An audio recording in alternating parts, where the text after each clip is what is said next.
नमस्कार मित्रों, मैं हूं डॉक्टर हरिनिवास। चैनल का नाम है संस्कृत साहित्य एवं संस्कृति। महाभारत का युद्ध चल रहा है, 14वां दिन है। अर्जुन की सहायता के लिए सात्यकी को भेजा, भीम को भेजा।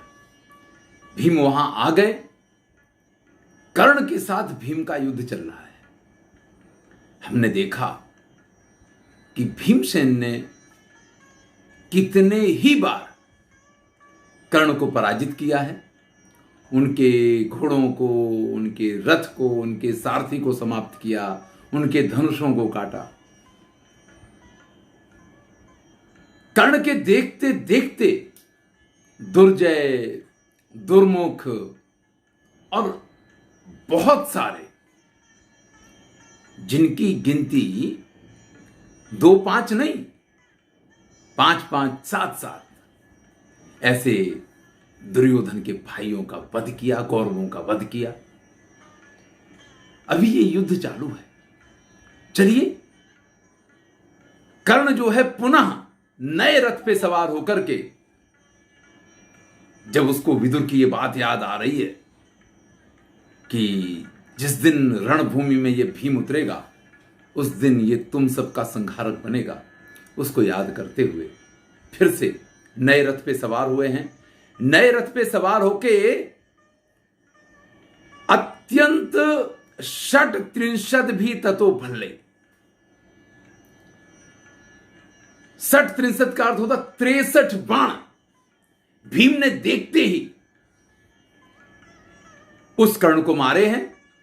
वो बाण उस कर्ण के कवच का भेदन करते हुए उसकी पूरे शरीर के अंग प्रत्यंग को छिन्न भिन्न करते हुए पृथ्वी में समा जाते हैं। कर्ण भी अब अत्यंत क्रोध में है। वो भी उसी प्रकार से भीम के ऊपर प्रहार करता है। सा नंद्यन रणे पार्थवम केशवम च यशस्विनम सात्विकीम चक्र रक्षौ च भीमा कर्णम अयोध्या। दोनों के बीच में भयंकर युद्ध चल रहा है, लेकिन लगातार हम देख रहे हैं कि भीम का पलड़ा भारी है। ऐसे में महर्षि वेदव्यास लिखते हैं कि भीम के इस पराक्रम को वहां देख करके कृष्ण, अर्जुन, सात्यकी और युधामन्यु और उत्तमौजा, ये दोनों जो अर्जुन के पृष्ठ रक्षक थे, वो भी वहां पहुंच चुके हैं। तो इन सबको परम आनंद हुआ। संजय कहते हैं भीमसेन और कर्ण के इस युद्ध को देख करके, जहां दोनों ऐसे मतवाले हाथियों की तरह एक दूसरे से भिड़े पड़े हैं कि जो किसी भी तरीके से सामने वाले की किसी भी शक्ति को बर्दाश्त करने के लिए तैयार नहीं है। यहां उदाहरण बहुत अच्छा दिया है। जंगल के 2 गजराज जब एक दूसरे के सामने भिड़ जाएं तो 2 में से एक का अंत हो, तभी वो युद्ध खत्म होता है। महर्षि वेदव्यास कहते हैं सोपक्रम में मुहूर्तम तू भीमसेन से गोचरा। कर्ण थोड़ी देर के लिए भी भीम के सामने जैसे ही या तो परास्त होता है या उसके घोड़े मरते हैं, किसी भी कारणवश जरा सा उसके सामने से हटता है कि तुरंत ही भीमसेन जिस दुर्योधन के भाई को सामने पाते हैं उसी को मार देते हैं। आज के इस युद्ध में दुर्योधन के 31 भाइयों को भीमसेन ने मारा है। चलिए, कर्ण जिस जिस दाव पेच का प्रयोग करते हैं, जिस जिस प्रकार के शस्त्रों का प्रयोग करते हैं, भीम भी कर्ण को उसी प्रकार के शस्त्रों से और बिल्कुल वैसा ही जवाब देता है। ऐसे में दुर्योधन ने देखा कि कर्ण फिर से कमजोर पड़ रहा है। तस्मिन समुत्थिते शब्दे तुमले लोमहर्षणे, और वहां इस प्रकार की उसकी आवाज को सुन के सोदर्यांश विशेषतः फिर से यहां दुर्योधन ने अपने भाइयों से कहा है कि जाओ और सब जाकर के कर्ण की मदद करो। सोदर्या सप्त भारत। ऐसे में 7 भाई जो हैं वो अपने बाणों की वर्षा करते हुए भीमसेन के ऊपर टूट पड़े हैं। इन सातों ने अत्यंत पराक्रम दिखाया है। लेकिन आपको पता है कि जैसे ही भीम इन कौरव कुल के राजकुमारों को देखते हैं, उनको जैसे एक परम आनंद की प्राप्ति होती है, जैसे सिंह अपने सामने मृग के बच्चे को देख करके उसका शिकार करने के लिए लालायित हो जाए, इसी प्रकार से तो मनुष्य समताम ज्ञात्वा, अरे ये तो बहुत सामान्य क्षुद्र मनुष्य हैं ऐसा समझ के सप्त संधाय सायका, उन्होंने 7 बाणों का संधान किया है और उन 7 बाणों को कान तक खींच करके भीमसेन ने ये 7 बाण सुवर्ण के पंख से जड़े हुए हैं। जब भीम के धनुष से ये बाण छूटे हैं तो ऐसा प्रतीत हुआ जैसे स्वयं सूर्य में से निकली हुई उसकी तेजस्वी किरणें हैं और वो उन 7 राजकुमारों के शरीरों का भेदन करती हुई पृथ्वी में 7 बाण समा जाते हैं और उन 7 राजकुमारों के प्राण यहां उसी समय निकल जाते हैं। कौन कौन से ये 7 राजकुमार थे? शत्रुंजय, शत्रुसह, चित्र, चित्रायुधो दृढ़, चित्रसेनो विकर्णश्च। इनमें विकर्ण भी शामिल थे। आपको अगर पता हो, आपने अगर प्रारंभ से इस कथा को सुना है, तो सभा पर्व में जब दुर्योधन और दुशासन द्रौपदी का अपमान कर रहे हैं तो यही विकर्ण था जिसने सभा में खड़े होकर के यह कहा था कि यह गलत है, ये जो हो रहा है ये योग्य नहीं है। उसने हमेशा दुर्योधन की नीतियों का विरोध किया है, उसने हमेशा गलत बात का विरोध करके पांडवों का साथ दिया है। लेकिन आज भीम के हाथों उसकी भी मृत्यु हुई है। ध्यान दीजिएगा, ये विकर्ण है, विभीषण नहीं है कि अगर भाइयों की बातों से हमें विरोध है तो हम भाई को छोड़ करके शत्रु के पक्ष में चले जाएं। ये विकर्ण ने नहीं किया है। परिणाम, आज भीम के हाथों जब मृत्यु हुई है, सोचियंत अति भृशम दुखाद विकर्णम पांडवाश्रियम, तो भीम को भी इस बात की अत्यंत पीड़ा हो रही है कि आज मेरे हाथों विकर्ण का वध हो गया। वो कहते हैं प्रतिज्ञेयम मया वृत्ता निहंत्याभ्यास्तु संयोगे, क्योंकि मैंने ये प्रतिज्ञा की थी कि मैं धृतराष्ट्र के 100 पुत्रों का वध करूंगा और उन 100 में तुम्हारी भी गणना होती है। इसलिए हे विकर्ण, मैंने सिर्फ अपनी प्रतिज्ञा पूर्ण करने के लिए इस कार्य को किया है। युद्ध धर्मो ही निष्ठुरा, इसीलिए कहते हैं कि युद्ध ये सबसे निष्ठुर प्रक्रिया है। भाई युद्ध ना हो तभी तक सब कुछ ठीक ठाक है। जिस दिन युद्ध प्रारंभ होता है फिर क्या होगा क्या नहीं होगा, यहां किसी के मस्तक पे नहीं लिखा है कि वो अमर होकर के आया।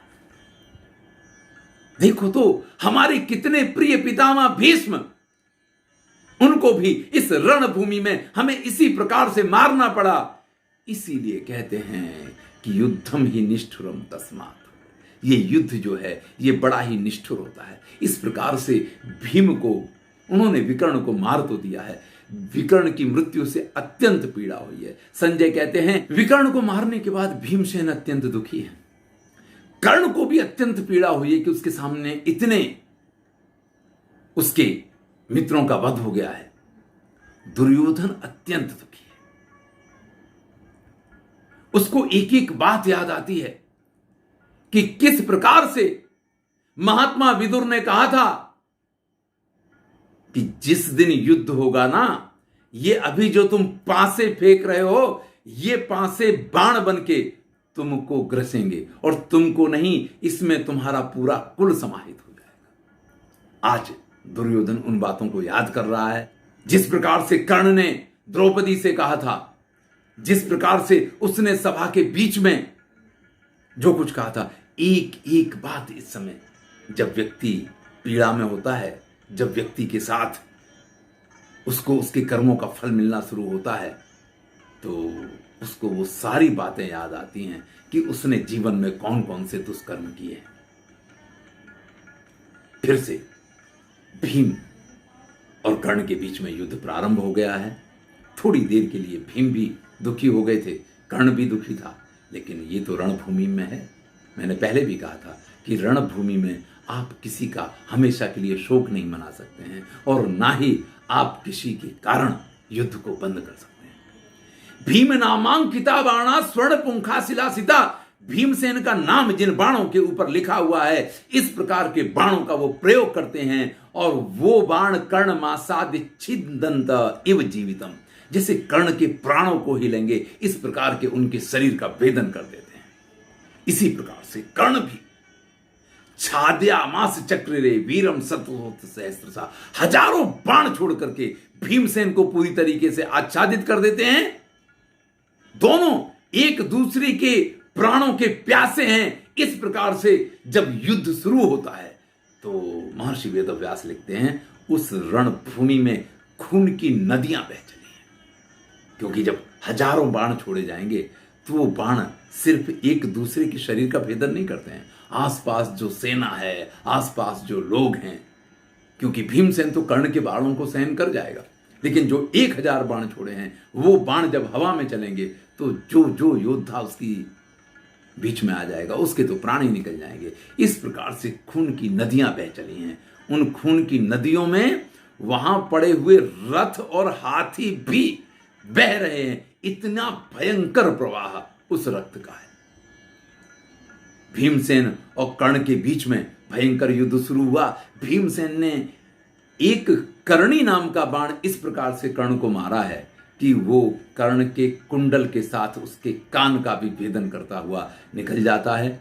फिर अत्यंत कठोर 3 ऐसे बाण कर्ण को मारे कि कर्ण जो है अपने रथ के कुबर को पकड़ के आंखें बंद करके और बेहोश होकर के अपने रथ के ऊपर थोड़ी देर के लिए गिर जाता है। सा मुहूर्तात् पुनः संज्ञाम लेवे, पर एक ही मुहूर्त में उसको फिर से होश आ जाता है।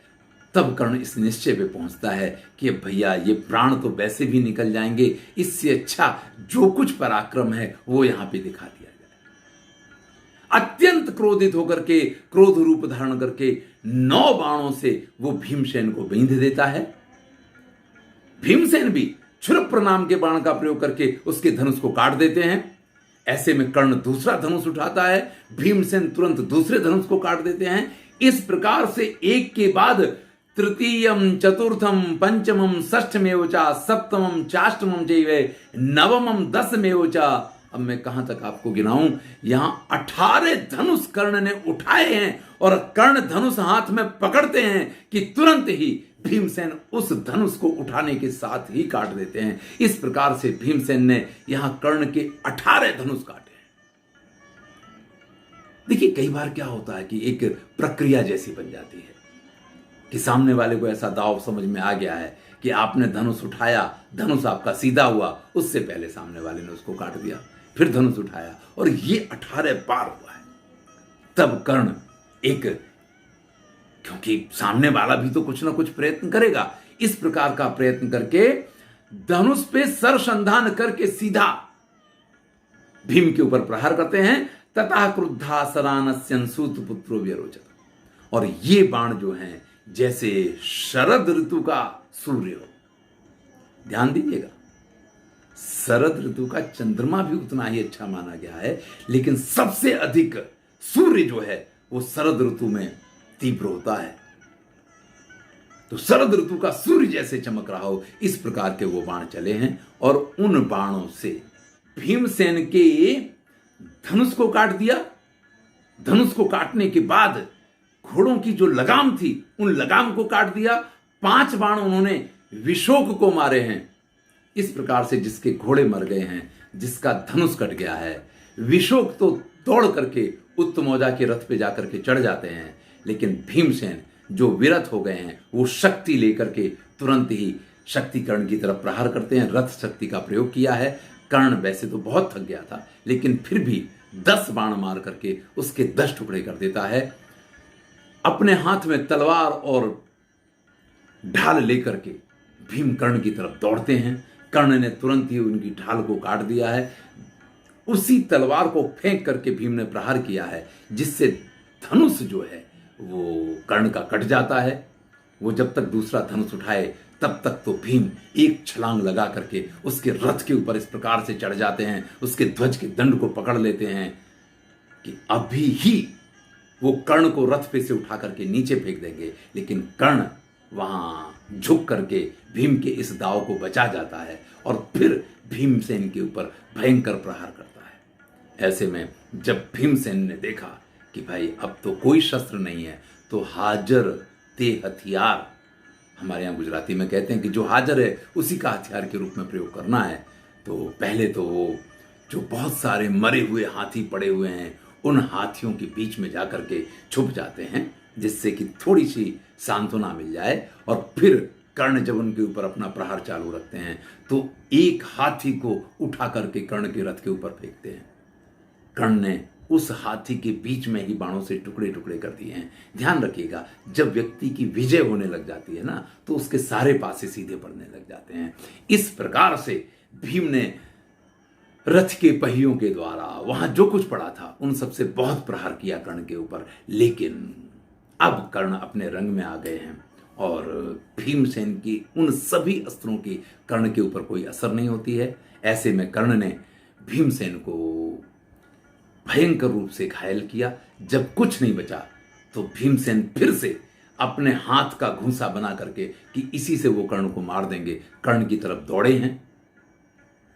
उन्होंने वहां जाकर के उनके सारथी को मार दिया, उनके रथ को तोड़ दिया। वो मार सकते थे कर्ण को, लेकिन उनको याद आ गया कि अर्जुन ने प्रतिज्ञा की है कि कर्ण उनका शिकार बनेगा। जैसे सात्विकी ने दुशासन को छोड़ दिया था, इसी प्रकार से कर्ण को छोड़ देते हैं। इधर कर्ण भी दूसरे रथ पे बैठ के भयंकर बाणों की वर्षा करते हुए भीमसेन को बिल्कुल घायल कर देते हैं। लेकिन फिर उनको भी माता कुंती को दिया हुआ वचन याद आता है, इसलिए वो भीम को छोड़ तो देते हैं। लेकिन जो भीम लगभग बेहोश जैसे पृथ्वी पे पड़े हुए हैं, उनके पास धनुष लेकर के जाते हैं और धनुष से उनके शरीर को धक्का मारते हुए और अपशब्दों का प्रयोग करते हैं। कहते हैं कि तुम तो पेटू हो, तुम तो बिना मूछ के हो, हैं? अरे तुम्हें तो जंगल में फल मूल खा करके और जहां कुछ खाना मिले वहीं रहना चाहिए, ये रणभूमि में युद्ध करना ये तुम्हारे बस का काम नहीं है, काहे के लिए यहाँ चले आए। इस प्रकार से बहुत खरी खोटी जो नहीं कहनी चाहिए वो कही है। और फिर अंत में ये कहा कि गच्छवा यत्र तौ कृष्ण, जाओ वहां जहां श्री कृष्ण और अर्जुन है, वो तुम्हारे प्राणों की रक्षा करेंगे, और नहीं तो यहां से भाग जाओ, घर चले जाओ। तब भीम कर्ण से ये कहते हैं, अरे अभी अभी मैंने तुम्हें इतने बार रणभूमि में पराजित किया है, ये सभी योद्धा साक्षी हैं जो यहां खड़े हुए हैं। अरे भाई, जय पराजय तो रणभूमि में स्वयं इंद्र की भी हुआ करती है। तुम अपनी इस विजय से इतना ज्यादा आनंदित किस प्रकार से हो सकते हो? आज के आज कितने बार तुमको पराजित करके और रणभूमि छोड़ने के लिए मजबूर किया है, लेकिन मैंने तुमसे कुछ नहीं कहा। यहीं पे आकर के व्यक्ति का कुल और व्यक्ति का स्वभाव मालूम पड़ता है, और तुम अपने कुल को व्यक्त कर रहे हो। इतना कहते हुए भीम कर्ण के उसी धनुष को उसके हाथ में से छीन करके और उसके सिर पे प्रहार करते हैं और उससे कहते हैं कि अगर है ताकत तो आ जाओ, मल्ल युद्ध कर लो, अभी कुछ नहीं बिगड़ा है। जैसे मैंने कीचक वगैरह को रणभूमि में मल्ल युद्ध करके समाप्त कर दिया, वो दिन तुम्हें भी देखना पड़ जाएगा। तब कर्ण समझ जाता है कि भीम से उलझना ठीक नहीं है। भीमस्य मतमाज्ञाय कर्णो बुद्धिमताम वरा वीरराम रणात तस्मात् पश्यताम सर्वधन्विनाम। अब सभी योद्धा वहां देख रहे हैं कि भीमसेन तो अभी भी युद्ध के लिए तैयार है, ललकार रहे हैं कि आ जाओ मल्ल युद्ध कर लो। लेकिन कर्ण वहां पे समझ जाते हैं कि भैया ये काम इनके साथ करने जैसा नहीं है, और वहां से धीरे से निकलते हैं। इधर जब भीम का अपमान करते हुए कृष्ण ने देखा है कर्ण को, तो वो अर्जुन से कहते हैं कि भैया जरा उधर भी नजर डाल लो। तब अत्यंत भयंकर तौर पे भीम का बदला लेने के लिए अर्जुन ने कर्ण के ऊपर आक्रमण किया, लेकिन कर्ण वहां से अपने रथ में बैठ करके भाग खड़ा होता है। फिर भी अर्जुन ने एक नाराज नाम के बाण का प्रयोग किया है, लेकिन उस बाण को द्रोणाचार्य के पुत्र अश्वत्थामा ने बीच में ही काट दिया, जिससे कि कर्ण के प्राण बच गए हैं। तब भयंकर क्रोधित होकर के द्रोणाचार्य के उस पुत्र अश्वत्थामा के ऊपर 64 बाणों से अर्जुन ने आक्रमण किया है, जिससे घबराया हुआ वो अश्वत्थामा पूरी जो वहां हाथियों की सेना है उसके बीच में जाकर के छुप जाता है। इस प्रकार से अर्जुन ने कर्ण को तो भागने के लिए मजबूर किया, लेकिन अश्वत्थामा को भी वहां से भगा दिया है। चलिए आगे का प्रसंग अगले वीडियो में हम देखेंगे। मैं हूं डॉक्टर हरिनिवास और चैनल का नाम है संस्कृत साहित्य।